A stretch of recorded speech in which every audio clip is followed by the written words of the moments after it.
Si queremos ser los mejores, tenemos que consolidar estratégicamente nuestra posición con los mejores. Y las referencias en emprendimiento, en innovación, están en estados como el Estado de Israel. Y desde esas bases, como saben, celebramos el Foro de la Innovación y del Crecimiento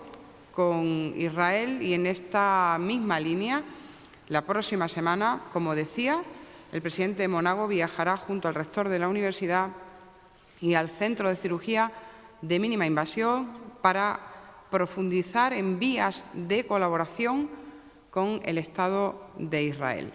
Entre las iniciativas más relevantes, quisiera anunciarles que se va a mantener una reunión con el presidente de Israel, con Shimon Peres. El presidente Peres, como saben, es un político parlamentario estadista israelí que ha sido 2 veces primer ministro de Israel y es el actual presidente del Estado de Israel. Ha sido galardonado, además, con el Premio Nobel de la Paz, y estamos tremendamente agradecidos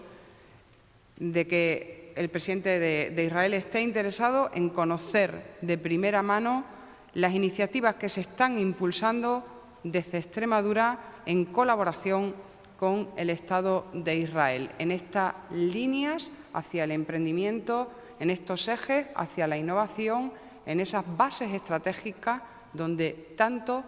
tenemos que aportar y tanto puede aportar el Estado de Israel.